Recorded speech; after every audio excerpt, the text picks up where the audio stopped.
Welcome to the interview portion of Power Talk. I'm here today and privileged to be with a gentleman that I'm sure you're familiar with. If I'm introducing you to him, you haven't been around very much. It's probably more of a reintroduction, and that is Dr. Wayne Dyer. We're here in Hawaii in his escape route where he's writing another book. And if you're not familiar with Wayne, you should be. Certainly he's written some of the best-selling books of all time in the area of personal development. Your Erroneous Zones, Pulling Your Own Strings, The Sky's the Limit, Gifts from Icus, and You'll See It When You Believe It. Wayne, I just want to first thank you for letting me get a chance to share with your family. That's great. Wasn't that great? Yeah, that was great. I walked in to see Wayne and his family, and I got attacked by 7 children. Kids know, though, Tony. I was really impressed because when they walked in, my children are very open and very loving, but very often a stranger will walk in and they are very skeptical and they check you out first, like animals do. And they jumped right onto you. So I think there's an invisible quality that people send out. And I think if you have a love for children, that says an awful lot about you. And of course I have it in great depth because my children are the most important things in my life. Yeah. And I can tell that you're a wonderful daddy too. It's nice having you there. I appreciate that very much. Well, I think one of your gifts, from my perception, is the ability to have that child be totally alive inside of you. And that's where happiness comes from when it's natural. But why don't we start out by getting we always start our Power Talks finding a little background on people. Sure. So why don't you tell us, where did this philosophy of no limits, this lifestyle of really living life to the fullest, where did all this come from for you? Where did it start? I know you had some painful challenges starting out in your childhood. Yeah, well, they were challenges. They weren't painful. Oh, that's good. Truly, they weren't. See, I grew up I spent 6 or 7 years in a series of foster homes. My mother had 3 boys by the time she was just a very young woman, and my father had spent some time in prison, and he was abusive and an alcoholic and an irresponsible person, and he stole from everyone, and this is why he went to jail. And he also just abandoned his family when I was just an infant. I was born in 1940, and my brothers were born in 38 and 36, so there was a depression at that time. It was a horrible financial times. My mother was working as a candy girl for Kresge's on the east side of Detroit, making $17 a week and trying to feed 3 children and figure out how to deal with the beatings that she was getting and the abuse and so on. So I ended up in a series of foster homes with my brother, and my oldest brother went with my grandmother, and we were all reunited when I was almost 10. I come from a position at this point in my life that there are no accidents, that the universe is on purpose. I agree. And I know I know your material as well as you know mine. I listen to your tapes and read your books and know that we have a lot of similarities there. And I think that the childhood experiences that you get, even the ones that we, quote, call painful, are lessons. And there are exams given, and we either pass them or we just keep repeating getting the same them. lesson, That's right, over and over again. Yeah. And so I look back upon that. I try to look back very objectively on those years when I was in a foster home and in the years when I was away from my mother and things were happening that everybody else would sort of categorize as horrible and painful. And when you're a kid, you don't wake up every day and say, I'm an orphan again today, isn't this awful? Yeah. Unless somebody teaches you to think that way. That's right, unless you process. And I was always the one in the places that I lived where a mother would bring in a new child. It was just, all it was just poverty. I mean, it was just, nobody had anything. And so everybody that ended up in these various homes was just because they didn't have anything. It wasn't anything other than that. And the mothers would bring their children in, or the church would bring a child in, and they'd always say, go get Wayne. And I was always out and back either playing or meditating or having a good time, because it was on a farm. Like, I mean, there were chicken coops and there was a lot of apple trees and peach trees, and it was just, to me, it was just where I was. I mean, what else do you know? Yeah. And they'd say, where's Wayne? And I'd come and they'd say, Wayne, this is Martha. I remember one time, and this little Martha was crying and she was all upset, and they said, Wayne, teach her how to spell her name. And I was about 3 years old. I had no idea how to spell Martha. And I just started guessing at it, and she said, no, that's not right, and we went off, and it was like I was the one that somehow had my purpose, whatever it is that you want to call it, was about teaching other people that they didn't have to be depressed because of the circumstances of their life. And I seem to always have known that. You make a really interesting point, because so often people who are depressed or see themselves as depressed, that's part of their identity. And they have great times throughout the day. Yeah. But at the end of the day, they don't remember any of it. Yes, and they say, oh, I'm so depressed all the time. I think that's one of the key differences between successful and unsuccessful people, by the way, is that successful people have a tendency to really recall the good. Yes. They remember. I mean, I think of my days at Mrs. Scarf's house out in Mount Clemens at 231 Town Hall Road, and I think the only painful day I can ever remember was the day that her husband died, and it was just I just didn't understand. I mean, he was there one moment and he was gone the next, and the only other one is I had appendicitis when I was a child, and I got rushed to the hospital. But when I think of my time in the hospital with appendicitis in 1948. I remember the flowers, and I remember the people. I remember the nurses. There's a big black nurse who would come in and put us on her knee because they had to give us penicillin in those days in these huge, and they used dull needles and huge doses. No. And she was always the one who would coddle me and take care. I mean, I remember seeing my mother every day. Yeah. I mean, she came to the hospital every day after working where she was, and that was just glorious. I don't remember any other part of it, and I have a tendency to do that. I've been through a divorce, and I talked to my ex-wife, who is now remarried, and I'm remarried, and our lives are in nice places, and we're very good friends and all that. But whenever we would talk about what was going on in our marriage, she would always point out all of these things that I didn't even remember. You didn't take the kid on Halloween. I said, well, I remember being there on Halloween. I have I don't know whether I just created this or whatever, but I look back on my marriage to my ex-wife as a wonderful time. I think she was great. We just had to move along. I've never looked back and thought, oh, isn't that awful? Never done that. Well, you talk so much about having reality-based thinking. And yet, isn't reality based on whatever we focus on? Oh, yeah. Reality is just what I think about all day long. We are what we think about all day long. And it's like, that's the most important learning I think I have come to over the years, is that this body that we're in is really just like it's like a garage where we park our soul, you know. It's just a place to put it, you know, and so you take good care of it and you do all of that, but this isn't what it is. I've talked often about when my grandmother died, and they weighed her just before she went to the hospital. She weighed 133 pounds, and life left her body. Her body didn't weigh any less. I mean, her very life, was invisible and weightless, as is everyone who's listening to it now. Yes. So you're just sort of trapped in this body temporarily, and you ought not to be thinking of it as who you are, but your reality is how you process it. Yeah. And that's one of the great lessons. I was talking to one of your producers, John, yesterday about somebody here who had come up to me and was very negative toward me, which is very rare. Do I ever attract anything like that? So this morning I was meditating on that, thinking, why did I attract this negative person who was very angry at me for being on his property when I shouldn't be, or something like that? And I kept getting back in the meditation, and it's like it bothered me for a whole day.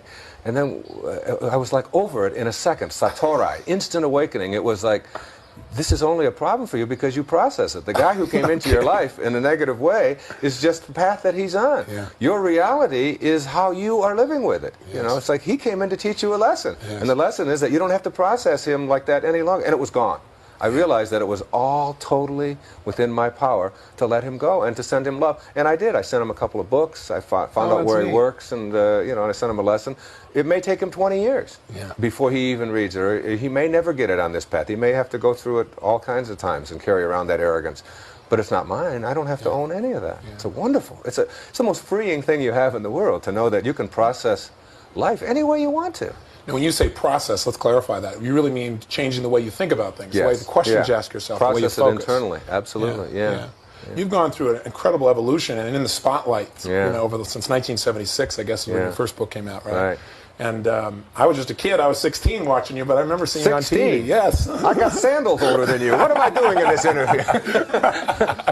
But I remember watching you on television and thinking, that guy's hot. You know, this guy really, he's saying what's really true. You know, you didn't have anything else about you but what you really felt, and you were so clear in your communication that it stunned people. Yeah, it was true. But, I had a sort of not arrogance, but an enormous amount of confidence. Yes, they didn't know how to deal with that. No, I can remember being on the Donahue Show and the Tonight Show and a few shows like that, and saying things that they were so shocked at that they asked me to come back the next week. And I wasn't doing it for shock value. It was literally what I'd been saying all my life, only I just had a bigger audience. I mean, I'd been saying it as a school teacher, and I'd been saying it as a college professor, and at the lectures that I gave. And you were a therapist for a while, too, right? Oh, yeah, for many, many years. Yeah. Now, what made you decide to write a book in the beginning?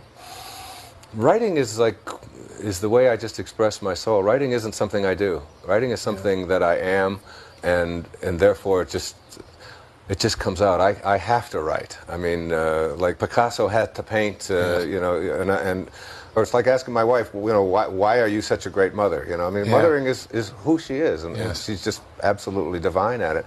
Writing I've been doing since I wrote my first novel when I was about 15 years old. Wow. Yeah, and when I was in the Navy, I spent 4 years in the military after high school, and I wrote 3 books while I was in the service. None of them were ever published. I wrote maybe 100 essays, mostly on the things that I found objectionable about the military. You know, That's probably why they weren't published. and I would design ways to get around it without being beaten down by it, because I realized I couldn't beat the United States government and the United States Navy, Yes. and I couldn't give speeches about how absurd it was, but I also didn't have to be inspected. Yeah. You know, where they would come along and stand you up and make you, you know, shine your shoes in a certain way. I just figured out in my mind, which is where everything begins, in your mind, how could I get away with not ever getting inspected again and still be a part of this system? And in 4 years, I never had another inspection after I left boot camp. How did you pull that off? Every time an inspection would come along, I would figure out a way to be someplace else, where it would absolutely be necessary for me to be someplace else. The only time that I was a little bit devious was when I had somebody, when I tempted somebody to steal my shoes, so that I couldn't go. I had to leave them out, but I would rather have lost my shoes and buy a new pair than to A man who needs to express his individuality and freedom anyway, whatever is necessary. It's true. It absolutely Wow, is true. fantastic. And I left the service knowing that I wouldn't ever go back to that. And it was the great lesson of being in the military. Yeah. The great lesson is that life, in your life, you have to learn not only what you love, but what you don't love. And you have to experience, that's true. I think, what you don't like, and then know it, and then know how to go beyond that. Spend the time in the place you want to live Yes. and how you want to be. Yeah. That's neat. Yeah. I know when you put your first book together. Well, first of all, can I mention what you shared with me downstairs? Sure, you can mention anything. Oh, I appreciate that. I got a chance to visit with Wayne downstairs in his room where he's doing his writing here in Hawaii, and I was amazed. There are some similarities between us, but I think maybe even more extreme on your part. And that is, when I'm writing, I'm constantly pulling out all kinds of ideas from many different sources, but there are like 50 or 60 books strewn out all around where Wayne sits and writes. Yeah. And he bounces along and pulls from each of these. Now, why don't you describe a little bit about how you write, because I think it's how you live. There's a great deal of trust there. It's called surrendering. I learned to do it about 10 years ago when I really honed this, and that was when I was speaking in Houston. There were about 3,500 people who had all paid a lot of money to come and hear me, and it was an evening with Wayne Dyer. And I had all my notes all arranged in exactly the way I wanted to, and everything was just exactly perfect. I was backstage doing the pacing that you do before you go on, and the meditating and the breathing, and the just getting yourself relaxed, and the sort of divine guidance that you're seeking. And I realized that I didn't have my notes.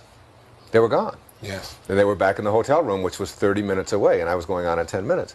So I walked out on stage without any notes for the first time, and I surrendered. In that 10-minute period of time, I just said, all right, you know what you're doing, and you know how to do it, and you're good at this, and you're here for a reason, and there are 3,501 people in this room, and you're the one who's speaking, and 3,500 have paid to come and hear you.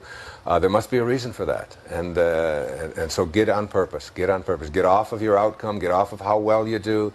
Get off of how much money you're being paid. Get off of all of that, and get on to what are you here for? Yeah. And you're here to improve the quality of life for somebody else. That's all you can do. When you leave this planet, the measure of your life won't be in what you accumulated. It will be in what you gave. Since you can't get anything anyway, it's in giving. So I surrendered, and that was the beginning for me of surrendering. I've never used notes since in my life. It's not that I'm not prepared. I meditate before, and I know what I want to do, and I do that now with my writing. It gets to a point where you absolutely have a knowing. There's two ways to learn. One way is through fear and doubt, and so you learn through suffering, or another way is to learn through knowing, just an absolute knowing that you have guidance available to you, and that you're not alone, and that you can handle this, and that you have a choice to feel that way right now, no matter what's happening in the environment. Absolutely. So I surround myself with the people and the books and the ideas and the things that I want.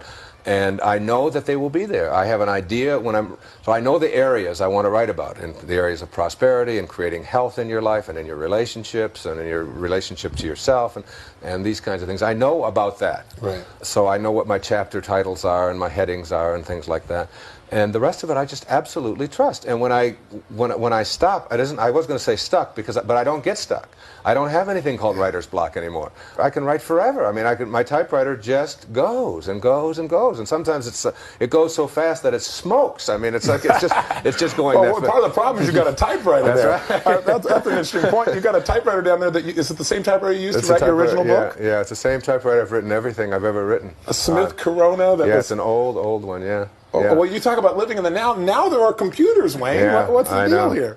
Why do you stay with the typewriter? I have a thing about computers. I have some judgment there that I probably have to work on. But they you got to forgive your computers. I do. Yeah, they collect so much information. There's sort of a big brotherish kind of thing about computers. Something that can take away freedom. Yes, huh? yeah. There is something like that, and it's like you press a button, and everything that you ever did when you wet your pants back. I know it's written in there somewhere. You know? All of the skeletons I have in my closet are in somebody's computer. You know? So you don't want to contribute to that. Could be paranoia, but maybe not. But anyway, it's this trusting that you get to that allows you to not just to write well or not just to speak well, which is what I do, but whether you're driving a cab or whether you're a dentist or whatever. It's what they call flow. Have you seen the book Flow? Yes, I have. It's not I can't pronounce the author's name, but it's Sizagakablinsky or something like that. But it's a fabulous, a whole notion that you get past judgment, and I do this in my tennis. I play tennis every day at a pretty decent club level. And I have found my best tennis flows from when I'm off of outcome and I'm on purpose, when I'm just out there being. You know? What I'm impressed by you is to see your children, because your children live by flow. Yeah, they do. You know, I mean, when you walk in there and they attack you and love you and jump all over you and say, well, you know, that was my highlight. Meeting you was wonderful, but we've met before. Yes, that's right. Meeting your kids is really the peak experience. I got to tell you. But you see, they're like that because my wife Marcy is like that, and I'm like that. Yes. Our relationship is like that. Yes. And I really believe that children emulate what they see around them. If you want to teach your children, you don't have to read a lot of books about how to do it. You just have to model what it is you'd like them to become. Just be that around them all the time. We get on a plane. Now, we've been coming here to Hawaii since those children were infants. All right? They were conceived. All of them were conceived right here in Hawaii. I mean, this is a very, very special, magical place. You better be careful. Yes, I know. We're sweating that out right now. An eighth child. Right. Oh, my gosh. But when we get on the plane, we live in Florida. Now, we come to Hawaii. Now, that's halfway around the world, all right? That's a 13-hour deal. And when we get in the back of a plane, we fill up a plane. Those children, every single time, we never give them any instructions. We never tell them you have to be good, you better not say anything, or we're going to get you, or anything like that. We just get on the plane. And when we get off, everybody on the plane always comes up to us and talks about all of our children and how wonderful they are. Yeah. They're there, they're in the moment, they enjoy the plane. If there's a movie, it doesn't matter if they've seen it 16 times. They watch the movie, they're playing with the stereo stuff, they're listening to stuff, they walk around, I mean, but they're always very peaceful, they're very joyful, and they meet other people on the plane, and they even calm down other babies around them. Just like they say about Christ, you know, or Mother Teresa. And that all comes from the kind of relationship that my wife and I have. And I couldn't agree with you more. I think that most people try to teach their kids what to do, but they live a different lifestyle. Yes, kids don't listen to what you say. They do smoking what cigarettes you do. and telling their kids, no, you shouldn't use drugs. Or they're cheating on their income tax and talking about it. I can't understand why their children lie. No kidding. They don't get it. No kidding. No kidding. Yeah. Tell me, I know you have a discipline of running, and you were doing that right before this interview. Yes. You've been doing it every day for how long? In October of this year, I will have completed 15 years without missing a day of running a minimum of 8 miles. That's amazing. And as a result of doing that, and meditating along with it, I haven't had a day of illness in 15 years. I've had a few fevers, I've had a few this and that, a few sniffles, but I haven't had anything, any influenza, any colds, anything that would keep me from running that distance. And I've had I'm an athlete, so I've had some bad injuries to my legs and all of that, but I've always been able to run right through them. And instead of it taking weeks and weeks and weeks for these pulls and these injuries to heal, they're usually healed in a day or two. Because I think circulation is not only the key to understanding the universe, it's the key to understanding the universe that you are. You've got to keep yourself circulating all the time. You can't let an old person move into your body. You know? That's a good point. Yeah. I said, behind every old person is a young person saying, what the heck happened? Yeah, that's right. Yeah. I remember when I was teaching psychology, I came across a great poster. It was a whole line of babies, with little faces, and they were all gurgling and laughing, and just like the ones that you just saw downstairs. Yes. And then underneath it were another row of picture was all these old people who were just all sitting there and depressed and looking down and unhappy and with scowls on their face. And the heading said, "What happened?" Yeah. Let me ask you, what is your major focus of what you're trying to share now? Or let me come back to what I started to ask you earlier. I said, you've gone through a tremendous evolution. How do you perceive that evolution in your own life over the last 15 years or so? The evolution is one of, instead of teaching people how to manage their emotions or how to avoid being victimized, I think it's the difference between self-help and self-realization, I guess. What I write about is always just a reflection of what I'm going through in my life. My writing is always very personal. The examples come out of my own experience in my own life. And my life has undertaken a dramatic transformation from a person who used to be a human being having a spiritual experience, as I said, to a spiritual being having a human experience. And I know, profound difference there. Yes, it is. And I know that who I am is divine. I'm a divine necessity, and each person listening is as well. And I know that there's a grand purpose, a heroic mission that every one of us has on this planet. And I think that my lessons have been much more spiritual, much more peaceful. Consequently, my life has become much more peaceful. And when my life is in harmony and serene, then my writing is that way. I think my writing flows more now. I think my message is that I know I'm not alone. I know that. And I guess if I know I'm not alone and I can go to a higher place within myself, that I believe that anybody can. That the same intelligence that flows through you is the same intelligence that flows through me. The only reason that I can't wiggle your finger is because I believe that I'm separate from you. But it's a oneness that is there. And I've met a beautiful, beautiful man. His name is Deepak Chopra. Oh, yes. Yeah, we met him recently, and he's invited us to come out and visit and I him, have become very, very friendly. Incredible man. Yeah, he is. And as a matter of fact, my wife just was diagnosed as having a cold nodule on her thyroid and was told that it was 2.5 centimeters and that she would have to have surgery. She went to 3 different endocrinologists, specialists, and each of them said that she would have to have surgery. And that same day I met Deepak, the same day that we thought that my wife might have cancer. They said it could be cancerous and they couldn't take a chance. And that very same day, Deepak and I were doing a program together in Seattle, and along with Louise Hay and Shakti Gawain and Kriyananda, and it was a very, very special day. And Deepak and he came to me. Here's this man who's a physician and who grew up studying under Maharishi. I mean, just a brilliant man. And I'm ready to just bow to him, and he's bowing to me, telling me how much he loves me and how much he appreciates my work and all that. And we became like soul brothers. I mean, it was like a man I experienced love for instantaneously. And he invited Marcy to come up to his Ayurvedic medicine place up in Lancaster, Massachusetts. And she spent a week up there for the first time in 10 years that she slept alone, that she has been away from the children or away from me. And she went up there alone, and our 16-year-old daughter, we absolutely knew that she could handle this. And she handled 5 children for a week and just became, I mean, an unbelievable mother, from sort of a wild kind of teenager who likes to go out and be a teenager, I mean, to a totally, completely responsible person, because we believed that she could do it. Yes. And my wife went up there for a week and worked with Deepak, and he gave her herbs and oils and counseling. Cleansed her system. She came back, and in 1 week's time, Tony, she went back to the 3 endocrinologists, and the cold nodule is gone. That's fantastic. It's gone. That's fantastic. But she never believed for a second. I mean, it isn't like she said, "Oh, maybe I have cancer, but..." It wasn't like that. She absolutely said, "I'm not having surgery. I'm not interested in this. I know that I can do this. I know I can get rid of this. And all I have to do is just get my body balanced." And that's what Ayurveda taught her. That's what Deepak. So we're doing a program together. East meets West, kind of. And he said to me, he said, "It's real interesting." He said, "I came to the same conclusions about personal transformation and spirituality and this divineness."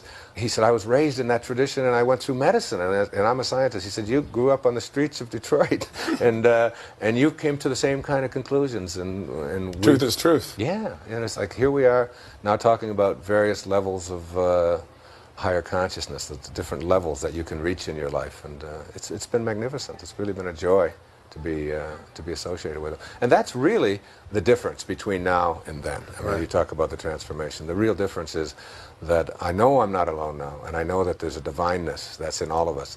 What triggered that knowingness? Because so many people know it intellectually, but they don't embody it emotionally. I try to think of what it was, because we're always looking for things in the physical world that describe, what it is that happened. But there's a word in Zen tradition called satorai. We don't have a translation for it in English because we don't do it. That's a real good point. Yeah. We don't have a word, we don't have an experience. That's right. But it's like, in Japanese it's called shibumi. It's effortless perfection, or instant awakening. And where you just have this knowing, and it's like I can go back and I could give you right here a whole lot of circumstances that happened in my life when I went to my father's grave, but then it turns out that I had all this hatred towards my father for all these years. Well, go on through this story, because this is an important story. Yeah. Maybe you can share that with us, because I know it was a profound experience in your life. It truly was. When was this, first of all? It was 1974, just before I wrote Erroneous Zones, like months before I wrote Erroneous Zones, like days before I wrote Erroneous Zones. Had you seen him at any time since he left your family? Never saw him. Never saw him? Never saw him. He did. He left and walked away on a wife and 3 boys and never, ever showed up again. Just was gone.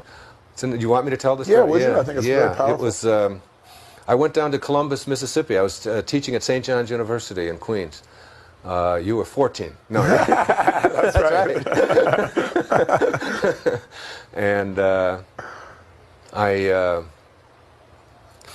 it's interesting. I haven't thought of this in quite a while.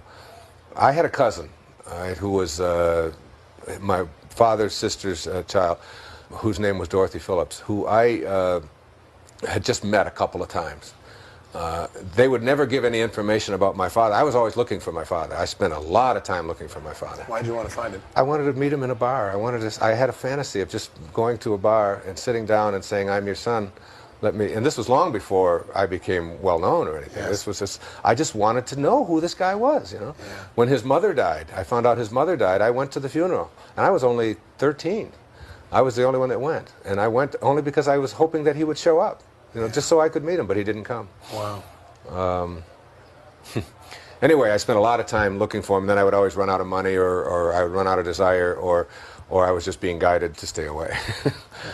Because I know now, see, I can just interject that I know now, because I have conversations with my father, and I can see my father in my meditations. I mean, his soul is there, and in many ways it guides me. I mean, I really think that his life was a lesson for me in how not to do things. And so I've used it that way, and I see the blessing there. But anyway, 1974 rolls around. I'm 34 years old, and I go down to, I'm invited to go to Columbus, Mississippi to do an investigation of the civil rights legislation that had been just passed in the 60s when Johnson was president, and to see whether some of these colleges in the South were abiding by them. And I was just like a federal consultant, and I would go on campus sort of incognito, and I would sit in classes, and I would write my report, and then I would send it back. And I agreed to do this for a weekend, and Dorothy, meantime, had called and left a message that she said, "Your father is dead." And I didn't know this up until then. Wow. Yeah, she said, "Your father is dead. He died in New Orleans." And she gave me the date that he died. And she said, "He's been dead for a while." And it was a shock. I called my mother. I said, "Did you know that?" I asked none of us knew that. He'd been dead 7 or 8 years. So I got down to Columbus, and I looked on a map, and I was only 200 miles from New Orleans, and I called the infirmary, where she gave me the name of the infirmary, and he was an indigent, and they said they found out that he died of cirrhosis of the liver, and he was 49 years old, and they said, "We don't have any record of where his body as an indigent was just shipped to Biloxi, Mississippi." So I said, "Well, I'm going to Biloxi." I was on a journey then, and this was a spooky time for me, and it gives me that Kundalini feeling right now. I can see it. I can feel it. Yeah, it's like I get very teary when I think about it. And I went to the rent-a-car place, the National Rent-a-Car, and there was only one rent-a-car place, and this is a dinky little town in Mississippi. Okay, at the Mississippi State College for Women, I think it was, and. I went to the rent-a-car place, and they had one car, and the car was a brand new car. It was a 1974 Dodge Coronet. Okay, it was a blue, and it had no miles on it. 0.9. I said, what?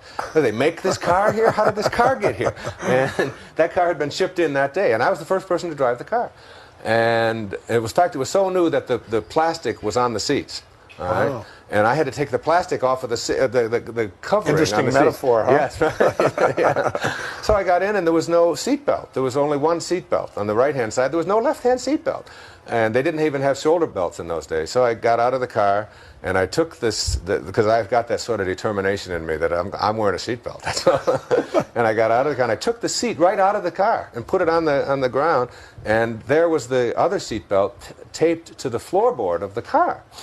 And it was masking tape. It was wrapped in plastic, the buckle, wrapped in all this plastic. There was a rubber band around it, and then it was taped to the floorboard, obviously to protect it from cutting the upholstery in transit. And I took all of this stuff off of it and unwrapped it and all that, and inside the buckle, there's a card, and it says, a business card, inside the buckle of this brand new car. This is a true story. And it said, Candlelight Inn, Biloxi, Mississippi.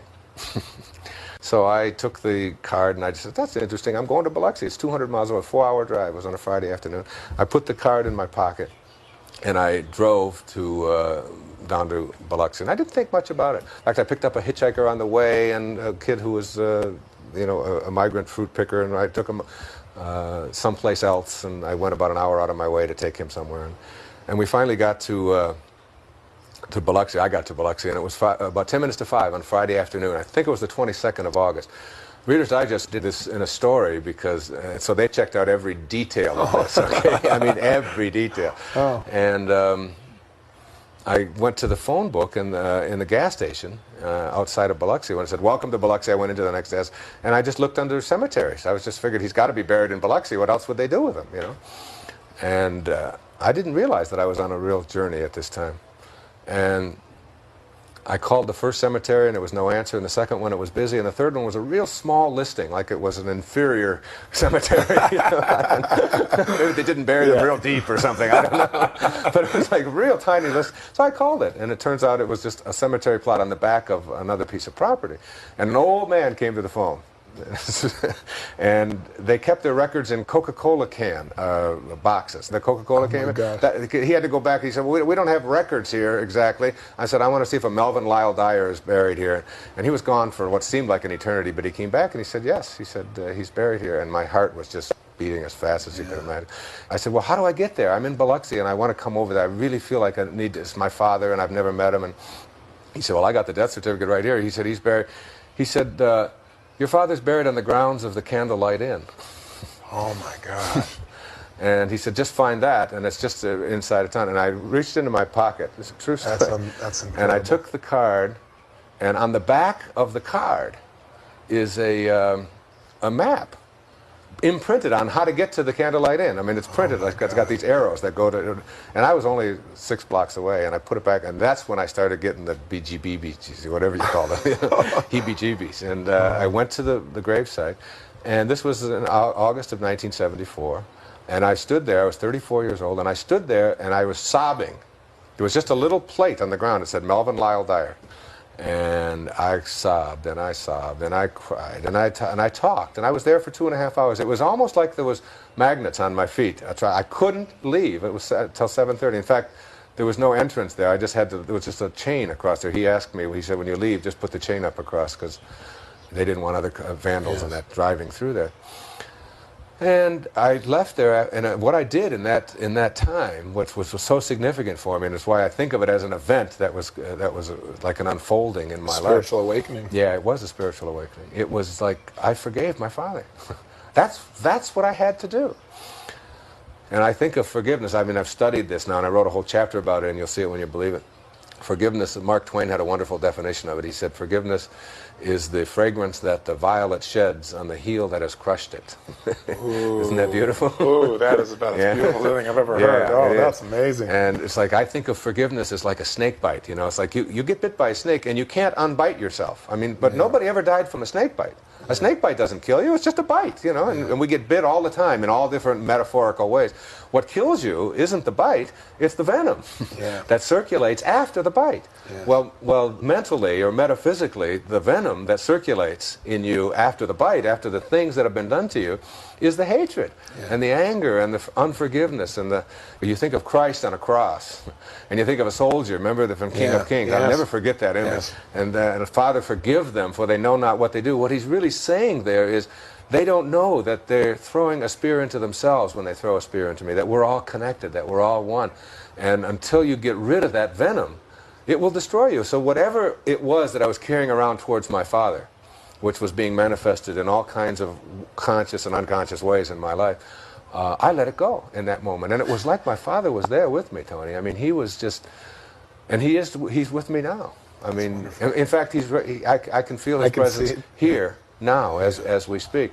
Always saying to me, like, where I am, there's no judgment. You know, there's no good or bad here. There's no right or wrong in this. There's just like, tell my story if it's going to help somebody to forgive somebody, you know. And that was my purpose. And every time I do something that is generous and loving and good and helpful to other people, I feel like my father's smiling on me. And once I forgave him, it's funny because in my life at that time, that's when I was getting divorced. I was going through a struggle. That's when I was overweight, like 25 or 30 pounds. I wasn't running. I didn't start running till the year after that. And my writing was really suffering. I was writing professional article stuff just to publish or perish, okay? That's where I was. I was trying to get published in different professional magazines and all of that kind of thing, and I'd send stuff in. It was just stuff that, you wouldn't want to read because it was just quoting everything else, and it was, the kind of professional stuff that everybody does. They write to each other. Nobody else reads it. And then when you do write something that appears in Family Circle or Reader's Digest or whatever, or even the National Enquirer, that's right. 5 million people read it. I mean, give me 5 million neurotic people reading the Enquirer to fix. That's right. Rather than a whole bunch of people who are just going to write back in another letter to me only in the form of another article. So I let all of that go. And I went back, and Erroneous Zones I wrote in 18 days. In 18 days? 18 days. Wow. 18 days. And there's 22 million of those in print today. That's amazing. Now, it didn't take off right away. You had to take some action. It didn't take off at all, no. They had one printing, and they expected it to do very little. And they met their expectations. Yeah, they were. They told me they had what they call a list mentality. They said, this is the list. You're on the March list. And it's a clever little title, and it's a nice little book. And if we sell the books that are on our list, they had a first printing of 3,500, then we'll be happy, and you'll make a little money, and we'll make a little, and then we'll move on to the next list in April, and so on. And that was the mentality. And that's a big part of the mentality in publishing today, as you know. So I just said, well, what will happen if the first printing sells out? Just if. I know it won't. I mean, that's what you're saying. It won't. But just if. His name was Lou. All right? And Lou said, wait. He said, you're an unknown. He said, it's 3,500 books on hardcover at $7, $6.95. I mean, that was like an outrageous price to put on the book at that time. I said, but just if. And he said, well, if they do, we'll have to put a second printing. I said, okay, fine. And so I became, they wouldn't let me buy them. I tried to buy them. They wouldn't let me. So I became a bookstore. I was in New York at the time, and all you have to do to become a bookstore is just give them a number in Albany, and you're a bookstore. So I became a bookstore by just giving them a tax number.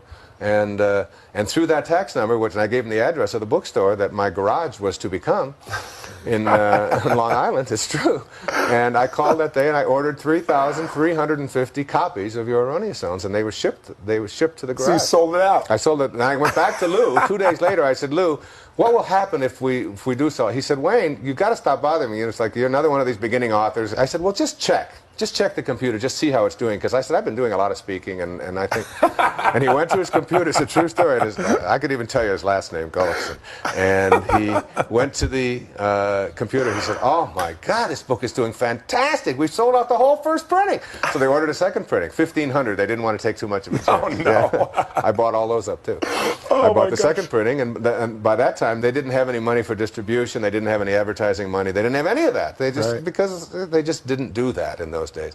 So I said, I'm going on the road, and I quit my job as a professor at St. John's. I walked in, and I had all these publication credits, and I was like a rising star there. And they said, you're insane. You've got guaranteed tenure for the rest of your life. You've got a position. Yeah, right. Yeah, you can argue for your misery for the rest of your life, And I resigned, and everybody thought I was nuts except my wife and I. We both knew that this was the right thing. The day I resigned from doing something that I no longer was totally involved in. I was good at it, but I didn't want to do it. It was like drill, you know. I mean, after you've drilled enough, it's just enough. Drill is drill, okay, but you don't need to keep doing it. I learned that in the military. So I drove home on the Long Island Expressway that day, the freest man I'd ever felt. I knew I was about to follow my bliss. I really knew it, and I didn't have any guarantee of any income or anything. The interesting thing about that is that in the following year and a half, I made more money. I was 36 years old now at that time. I made more money without even trying. I never thought for a minute that I would make money because I hadn't made any money on anything I'd written yet. Yeah. I mean, I wasn't Why would writing. this be different? Yeah, I wasn't writing for money. I was writing because writing was just something that that's who how you I are. expressed Yeah. myself. That's just who I am. And I made more money in the next 18 months than I had made in the previous 35 years of my life, like by a factor of 10. And You were just going out and sharing your philosophy with radio stations? I took the books in a station wagon across the country, and I would. This is the way I did it. If you want to know how I did it, I would arrive in a town like Columbus, Ohio, where they have they have Good Morning Columbus on the radio, you know. And if you've got a new avocado dip, you're on for an hour. You know, I mean, they're looking for people. Okay, every station's got a talk show, so you just have to find out who they were. And I had a girl back in New York named Donna Gould who was working for the publisher, but was willing to work for nothing at night. Just because she loved erroneous zones and loved me and loved the whole thing. I mean, she was just involved in the whole process. She really loved it.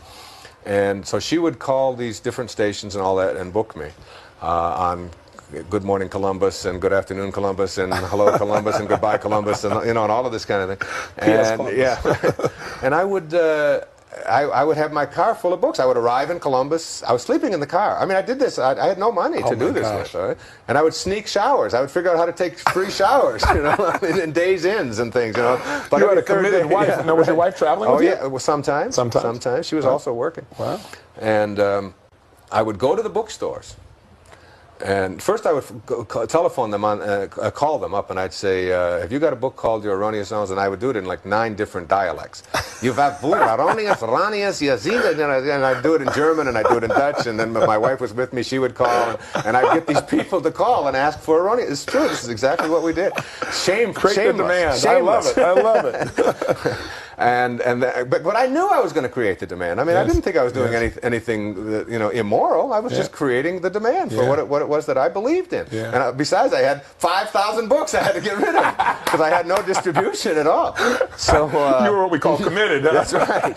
I was totally involved in the process, and then I would go on the air. Okay. Yes. And I would do what we're doing now. Yeah. I never tried to sell my books. I never gave the title out. I never said, oh, by the way, my new book is called, and oh, yes, my book is this, and you've seen this on the air. Sure. And every time somebody does that, you say, well, they're not involved in it. They're just trying to sell me something, and you move away. I didn't do that. I was just selling myself as a person. I was just talking like we're talking. Yeah. And when people talk and are committed and are involved and are authentic and are enthusiastic about what they're saying, people respond. People want to know more. Yeah. They just want to know more. It's why I let everybody tape all my talks. I never deny anybody to tape to this day. Yeah. In fact, I not only allow it, I insist on it. That's I don't take a cent for it. Anytime I speak, I say, if I'm on purpose, rather than an outcome, if I'm on purpose and in the process, then my purpose is to get the message out. That's where I've got to be centrally focused. Not on what's going to come back to me, not on royalties, just on that. So I allow every church, every organization, you can tape me, and you can do anything you want with the tapes. Anything you want. You want to sell them to your customers and all of that, just don't put them into bookstores and make a legal conflict for me with publishers. Sure. Just legal problems. Sure. But otherwise, do anything you want with them. Because I figure all that can happen is something good. What can happen if somebody hears an interview of mine other than they say, gee, I want to hear more of that guy, and off they go to the bookstore, or off they they call for the tapes and all. Nothing but good can happen. That's true. And then you keep circulating it and so on. So I mean, I learned that about 3 years ago when my agent kept saying that you can't tape Wayne Dyer. Now I have a clause in there that says I insist that you tape me and do whatever you want with the tapes. That's true. So I was like on that process. Then I would finish at the interview, and I would go to the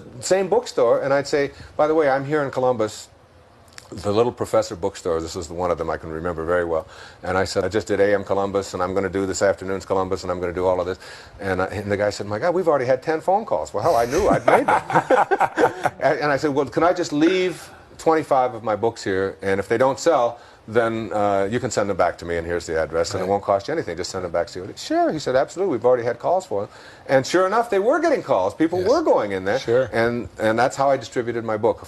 I did that in Columbus. I did that in Baltimore. I did that in Jacksonville. I did it in Tampa. I went to almost every, I shouldn't say every state, but I went to about 75% of the states in the country Wow. at my own expense, in my own little car, 6 months on the road. And then finally, the book hit the bestseller list. And it was interesting because the Tonight Show was the show that everybody wanted to get on in those days. That's when it was an hour and a Yes. half. And that story is so phenomenal. I don't know how our time is. Or but, fine. the story of getting on that show, because Donna was always trying to get me on the show. And she'd call the Tonight Show, she'd call them, and they'd say, if we hear the name Wayne Dyer one more time, I'm not... Turns out that a friend of mine now, a very good friend named Howard Papish, was working on the show, and someone had placed a copy of Erroneous Zones in his briefcase, and he was flying back to Los Angeles, and he happened to pick out that book and read it on the plane. Well, he called me, and he asked me if I would be willing to fly out to Los Angeles and do a pre-interview for The Tonight Show. I said, no, I'm busy putting up my screens. I can't do that. What do you mean, can't I come out to Los Angeles? Sure enough, I flew out to Los Angeles, and I went out there. And it's so interesting when you get off of trying to get something and just stay on purpose. Yes. It's that great quote from Thoreau, if you advance confidently in the direction of your own dreams, endeavor to live the life which you've imagined, you will meet with a success unexpected in common hours. You want to talk about an unexpected thing. I couldn't get on one national show, Tony. I couldn't get on the Donahue Show. I couldn't get on the Today Show. These are all shows that I've done 100 times since. Yes. But I couldn't get on any of them because they said that, who are Trying you? to force it. Yeah, and I was forcing it. That's right. I was pushing it. But there's another way to reach everybody in the country. And that's to go to everybody in the country. If they won't put you on network television, you can still go out there and do it if you're committed to wanting to do it. So I go out there and I do the pre-interview. And it's the Republican National Convention, 1976, Kansas City. Bob Dole is going to give the keynote address. Now, I had such an angry feeling towards Bob Dole because I got on the show. Okay, I got on the show from the result of the pre-interview. And Shecky Green was the host. You know who Shecky Green is? No. Great comedian in Las Vegas. Super, super guy. One of the nicest guys in the world. And he's very fun. Does 1,000 different dialects. You get to meet Shecky. He's a great guy. And he was hosting the show. And he asked me if I would, so I get on the show. All right? But it's Monday. But the show, for the first time in the history of The Tonight Show, gets preempted because Bob Dole, instead of giving a 45-minute speech, gives a 2-hour speech, and it goes over and the show's preempted. So I fly back to Detroit, where I'm back there with my wife. And I find out that the show's preempted. And I'm all excited. I'm telling everybody that in the world that I know that I'm on the Tonight Show that night, and it gets preempted. So, it's like one door closes, another door opens. Another door opens. It always works this way. When you're doing what you're supposed to and getting off. So that was Monday night. Tuesday, Johnny Carson comes in to his meeting with Howard and all of them and says, and they said, we had a guest on last night that was fabulous. They said the audience just went crazy over him. And Carson said, well, if he was that good, he said, I'd like to have him on before they show that preempted show, which was scheduled for a week from the following Monday. They were going to just set it in there. So I get another call from Will you fly back? Will you fly back? This time when I fly back, there's a limo, and I got a first-class ticket. And things have really changed. And I've got my own dressing room. The first time I went in there, it's like, you can dress in the toilet over here. Now I'm in there, and they're pressing my clothes, and they're cutting my hair, which is really like not a big job. They charge for a search fee when they do mine. So I go on the show on Wednesday night. This is like 2 nights later, and I go on with Carson, and Carson says, and we only have maybe 7 or 8 minutes. It was just great. It was super. He was so good to me. And he said to me, this isn't enough time for this. This is really terrific. He said, could you stay over till Friday? Oh, my gosh. And do the show again on Friday, because, he checked with Freddie to coordinate. And I said, no, screens. I can't do it. I got to get back. So I stayed over till Friday, did the show on Friday. The preempted show showed on Monday. And from not having any national exposure at all across the country, I went from just doing AM Columbus and all these shows all over to getting 3 network appearances in 5 days. Wow. And the book went from, it was on the bestseller list at that time. Before I hit the Carson show for the first time, I got it on the bestseller list by just going across the country as an unknown. Got on the Tonight Show, did it 3 times in 5 days. The Donahue Show started calling us. I did the Donahue Show 3 or 4 times there, and then the Today Show, and it became it became like the biggest. It became the biggest bestseller of the '70s. It was the top-selling book for the entire decade, and it was all because I was advancing. I was doing what made sense to me. Today I don't do that. Today I don't go out and do it that way. I do it another. I trust it'll all work out in another way. Well, you've built it also, but I think it's really. I really appreciate you sharing the story, because a lot of times I think people have interpreted your philosophy to mean just let things happen. And the truth is, you're surrendering, but it's faith with work. It's faith with action. As you think, so shall you be. Right. Okay, so you act upon what you think about. Yes. If you're thinking about what's missing, if you're thinking about the scarcity in your life, if you're thinking about what's wrong, if you're thinking about what you don't have, if that's where your thoughts are and what you're constantly thinking about and processing your world that way, then that will be what you have to act on. You have to act on what's missing. It's just like in a relationship. If you think about what you don't like about somebody in a relationship, then you have to act upon that. Yes. Your relationship is really not located in another person. It's located in you, where everything is located, in that invisible part of you. Do you know what everybody said about the reason why Erroneous Zones was so successful? No. It was the 70s. It was the me generation. It was the exact right timing. Dyer was lucky. He hit it at the right. They don't know how many. But then I put 45,000 miles on my car one summer. Yeah. And that I went out and bought all of those books and all that. It's like and took the successful risk. people are very, very lucky. Just ask any failure. They'll confirm it for you. This is true. This is true. Yeah. What is the most important? You've shared a couple of lessons, but if you were going to say the most important, say 3 lessons you've got in the last 10 years that you would share with people, what are they? I know it's at the top, and that is you become what you think about. Yes. If you want love in your life, send love out. Have love within you. Be loving. Yeah. If it's like I think of the orange, I always give the analogy of if you squeeze an orange, what comes out is what's inside. It doesn't matter who squeezes it or what time of day or what instrument you use or what the circumstances are. You can only get out of an orange what's inside. And if you extend the metaphor to yourself and someone squeezes you, that just puts pressure on you or says something or whatever, behaves in a way towards you that you find objectionable. And out of you comes anger or hatred or tension or stress or bitterness or any of that. It isn't because of who did the squeezing or the circumstance. It has nothing to do with that. As much as we like to convince ourselves of that, it's because that's what's inside. And what's inside is always within our own control.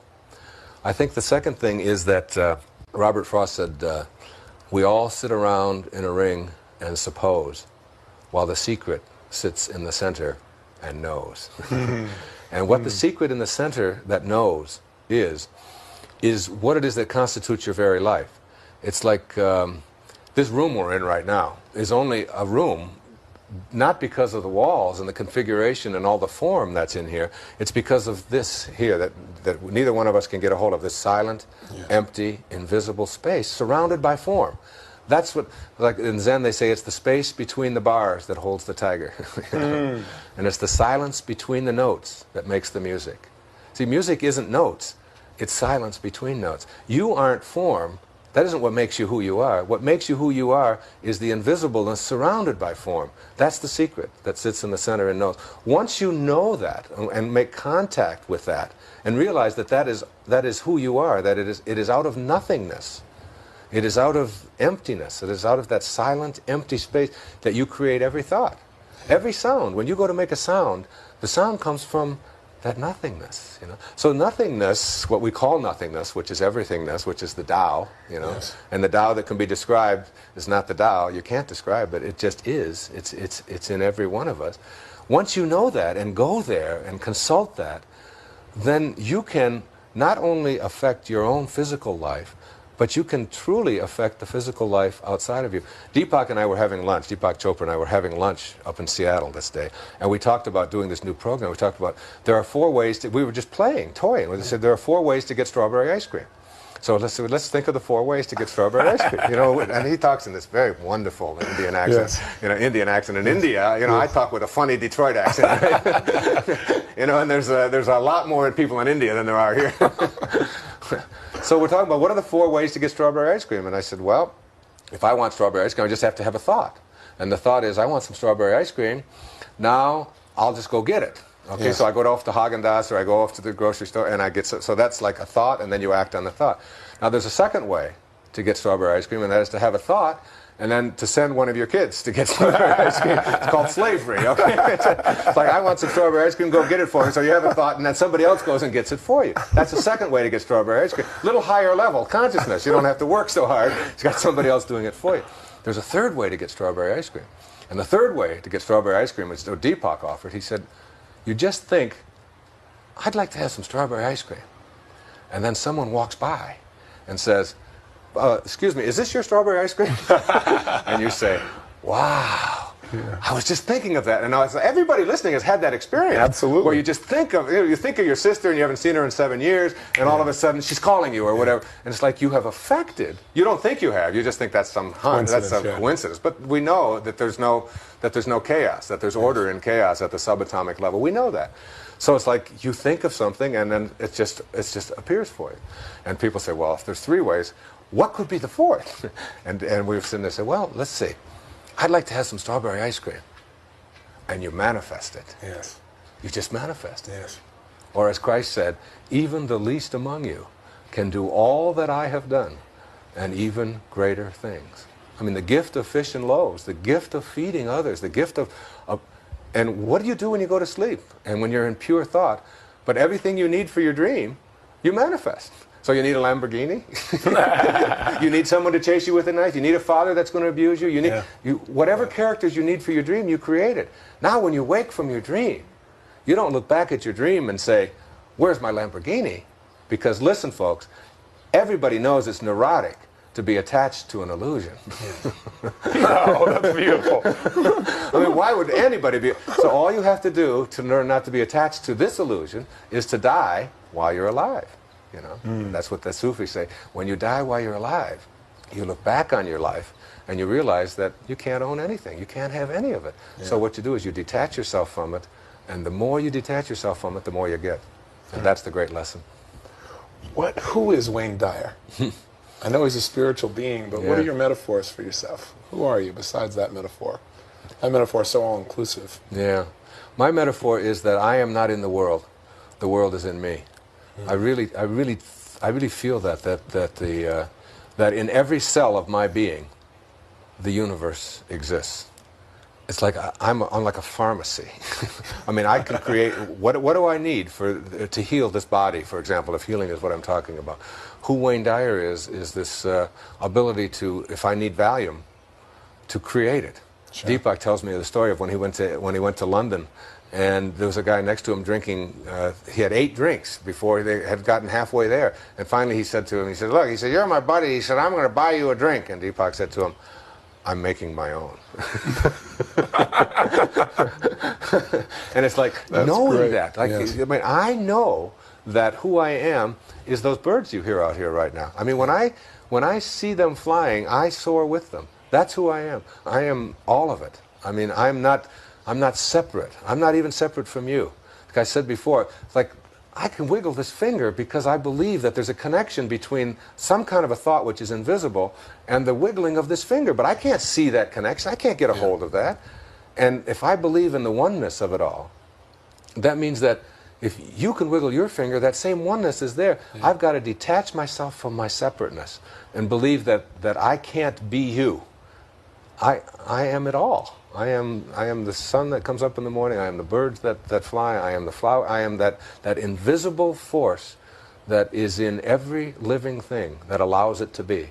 That's who I am. How do you help somebody who sees themselves as separate, not only from life, but every sense of life? How do you help somebody like that to bridge the gap to where they remember who they really are?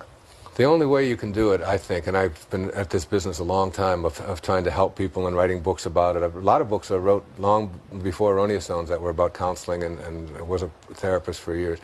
I think that the notion of that when the student is ready, the teacher will appear. Yeah. So it's like all I can do is help people to get ready. That's all I can do.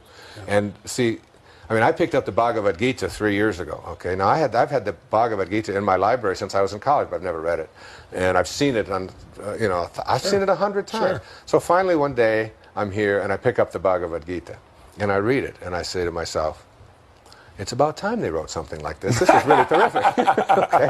Then I see that it's about 2,500 years old, or 6,000 years old, or whatever it is. All right. And it's like, but it's been there all along. Yeah. But I wasn't ready. But when I'm ready, it's like it soars into my life, and I go to the mailbox, and what I need is ready. And it's like we were talking about earlier, when I need to give a speech, and I need to recite a poem, or even with prosperity, if I'm feeling like I need to have more money, or my investments to be, it's like it all gets, the right person shows up, and it all gets handled. Yeah. It's like trusting your intuition and knowing that everybody has it. So all you can do is help people to get convinced that they have this power within them, that it isn't something I have and you don't. It's something that you have but you haven't used yet. Yeah. And the fact that you haven't used it yet is no reason to judge yourself badly, or even to be mad at yourself. You ought to be saying, I haven't been ready. You know, now I am. And as soon as you acknowledge that you're ready, when the student is ready, then you'll find your teachers appearing. And your teacher might be like my little kids who walked into your room. Yes. Or when John asked me, he said, will you do this interview? My first inclination was no. I am here doing something else. I'm here with my family and all of that. And then I got this, I meditated on it, and I got this really nice letter, and it was like, and I thought, I've got to talk to Tony. I've been wanting to talk to Tony. Yeah. And Tony's got something to learn from me, and I've got something to learn from Tony. So the opportunity is here, and we've like missed each other on a lot of occasions. Yes. I mean, we've been with each other, but we've also we've been on the same programs in the same cities, where you spoke in the morning and I spoke in the evening, and you've been gone and I've been gone, and we've been sort of like being thrown at each other, but just sort of missing. And I said, we both got something to learn from each other, so let's do that. I've heard some things about you from other people that I didn't like. You've probably heard some things about me that I said, the way that you get it all in harmony is that you don't ignore it. You go with each other. So you walk into my house, and my children are in love with you in a second. You emit a beautiful kind of spirituality. I see that. Whatever you are going through in your life I know there are struggles with your fame. I mean, you've come very young, very fast, very powerful, and have got an enormous organization about you. And I wanted to say to you, I don't want you to get swallowed up by it. You know, I want the essential beauty that is within you to flower. And sometimes you have to say, I said that's one of the things you got to say is no. And I like to say it, but I'm not as good at it. But I'm a lot better at it than I used to be. So it's like what I'm saying is there's a mutual thing here. There's like I appreciate the gift, by the way, very much. Yeah, and likewise, I appreciate the gift of being with you. And so I just let go of all of the other stuff. I said, this is a wonderful opportunity. Let's do it. Yeah. And you know what that came from? That came from nothingness. That didn't come from anybody telling me how to do it or what I should do. That came from came from trust. Came from my own intuition. Trust, surrender. Yeah. But my intuition said, see, I told my wife when I got that, I said, I'm not doing any interviews. I said, I'm not doing this. You know, and she said, you keep saying that.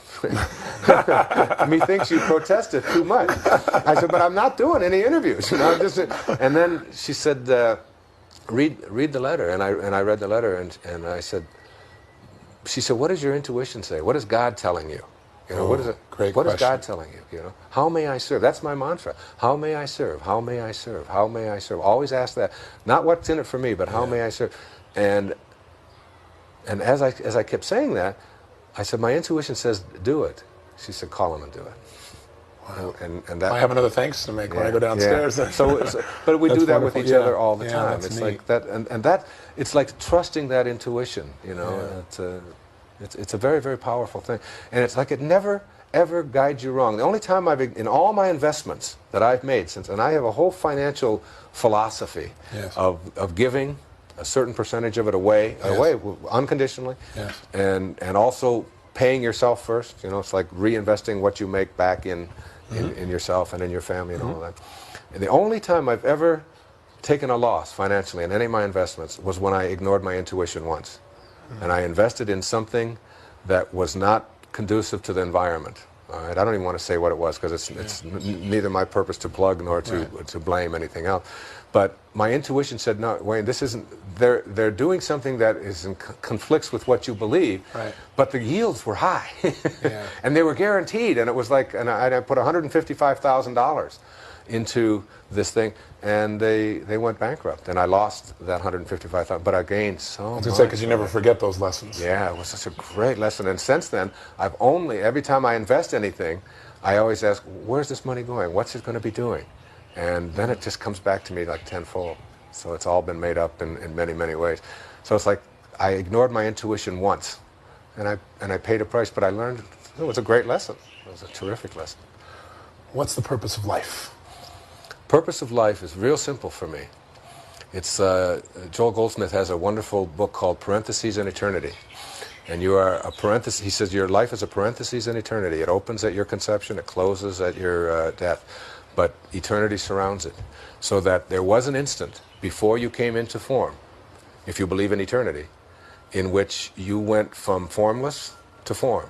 The question to ask is not how did I do it? Did I sign up for it? Did God do it? Is it a Big Bang Theory, which is an interesting metaphor? Or It's true, isn't it? or whatever. It's like, don't ask that question, because that's just trying to analyze, that is to break apart something that is not breakable. The Tao is trying to understand the Tao. It should ask the question, why? Why would you go from formless to form? The answer to that is so simple for me. It's like I used to wonder about that all the time, and now it's like so simple. You can't get anything while you're here in this parentheses. You can't have a thing. You think you can own it, you don't get any of it. It's the jewelry that adorns you adorns another in another instant. The house that you own, the cars, all of that kind of stuff. That's just all like a little loan and a little lease, and then it's gone. And if you get attached to it anyway, it'll destroy you. So you can't have anything. Yeah. So if you can't have anything, if you can't get anything while you're here, then purpose must have something to do with giving rather than getting. And to me, the purpose of life is to give. The purpose of life is to enrich the lives of others in some way. Yes. The measure of your life will not be in the duration of your life. It will be measured in the donations of your life, okay? What you are able to give of yourself, because you can't get anything. The only thing you can do with your life is give it away. Yeah. You can just give it away. Every day your form deteriorates a little more. It's heading towards the closing of parentheses. And once you know that, then you know that you can't have anything. You can't stop that. Nobody can stop that. So all you can do is just keep giving and the more you give away, the more that comes back. What goes around comes around is not just a funny little song title. Yeah. It is a powerful, powerful message. And understanding it basically shifts the quality of life. Well, sure, Tony. It's like getting your life on purpose. Yeah. If your purpose of life is to give, then get your life on purpose and get everything that you do on purpose. If you're driving a cab, don't be thinking about how much of a fare you're going to get. Yeah. Think about how can I serve this person, and let the fare take care of itself. If you're a salesperson and you're thinking about my quotas and what I'm going to get, you're not on purpose. If you're thinking about the quotas of the person you're serving, that person is going to send you 21 names tomorrow of people that they want you to serve as well. Yeah. It's like the more you give in anything that you do. If you're a dentist, don't think about how much money you can make. Think about making this person's tooth and his mouth as healthy as it can be. Yeah. The universe will take care of the rest. Purpose means giving, not getting. And once you get that, and it's like that's how you have to orient your whole business. That's how I've oriented my entire business of my books. Do you know that everybody who writes me a letter gets a book? It's fantastic. No charge whatsoever, no expectations, no nothing. And anybody who writes me and says this tape didn't work, they get a free set. You know, it doesn't make any difference. I don't want to hear about it. Somebody wrote me a letter from Seattle, and they came all the way over to hear me at that program that I was on, that I'd mentioned. I was the keynote speaker. I was the last speaker, and they had to go back because their father was sick, and they spent $100, and they couldn't, and they were very upset. I sent her the $100 and the set of the tapes of the whole day. Yeah. It's like, that's what I believe in doing. Except when people tell me I have to do it. I was going to say, I think there's one organizing principle for you, and that's freedom. That's right. It's because a gift is not a gift when it's somebody telling you what to do. Then it's a debt. Or when they expect it. That's a debt. Yeah. And I don't want any debts. We live by the same philosophy there. I would agree with you. So if you demand from me that I give you something, or tell me that I have to give it to you, you're not giving me an opportunity to give. You're just giving me a debt. And I've got enough of those. Yeah. This is wonderful. I really It's been great. It's been a great interview. Yeah, it's been nice. And it's like, it gives us a connection, you know. Yeah. What makes Wayne Dyer laugh? I'd be curious, because I know you're easy to smile and laugh, but what gives you the most tickle, the most joy in your life? I think myself. I think I make myself laugh, and I laugh at myself. I really What a great skill. Yeah, I really see the folly of it all. I mean, if you ever listen to me speak in public, most of my laughs are just like poking fun at myself. Yeah. I poke fun at not having any hair. I've been using that for a year. You know, I just tell people this is not really a bald head. It's a solar panel for a sex machine. You know, it's like, and those kinds of. That's great. And also my children really make me laugh. My baby especially. I mean, when they're babies especially, because babies are, I mean, under say 2. You know, they make me laugh. My little boy. I only have one little boy and 6 daughters, and. That little guy, just, you know, last night, I mean, at 11 o'clock at night, we were both laughing so hard in the bed in my little studio. That's where we go down and sleep at night. And just telling stories. I ask him, he always says, tell me a scary story. I said, well, you tell me one. And he just made up the funniest, craziest kinds of things. Children make me laugh. Animals make me laugh. But I really laugh at the folly of it all. I mean, so many people think that we come into this world and we have just this short time and then it's over, and there's no joy, there's no laughter in that. To me, I mean, I'm laughing at the. Someone once said that he said, I don't try to make my audience laugh. He said, I try to make God laugh. Whoa, that's great. And I really like that. It's that's like, nice. yeah, it's nice. I think he's laughing all the time. Yeah, that's right. Yeah, there's a wonderful story that Yogananda tells of a black man in the South back in the 40s and 50s when it was really, really terrible down there and he worked in a white church, an all-white Baptist church, where they wouldn't allow, but he was the janitor, and they wouldn't allow any black people to come in and worship. And over he would ask the minister, couldn't I just come in and worship with you on Sunday? That's all I really want to do. And the minister said to him over and over again, I can't let you do that. I would lose my job. I would like to, but I can't. So finally he went and got into deep prayer, and in his deep prayer he asked Jesus, you know, why Christ? Why can't I just pray with those same people where I work every Sunday? And Jesus responded to him, I've been trying to get into that church for 20 years and they won't even let me in. and it's like it's a metaphor of like, they think that they're praying to me, but I can't even get in. So it's, or Churchill had one of the great lines of all time. We'll talk about humor and great people. He was a man that I really admired. I remember the day he died. I was teaching at a school in Detroit, at Pershing High School in the inner city, and Churchill was in the hospital, and he was prime minister in 1945, and just after the war was over, and he was having such a struggle with Parliament and all that, and he had to go into the hospital for surgery, and a nurse came in, and she had to give him a bedpan because he couldn't get out of bed, and she was carrying out his bedpan. And and he started laughing uproariously, and she said, what in the world are you laughing about? And he said, I was just thinking that that's the first movement of mine that's been carried out since I've been prime minister. Those kind of, you know, and like all of the great ones have that kind of a sense of humor. That makes me laugh. In those moments. Yeah, that makes me laugh. How do you want to be remembered?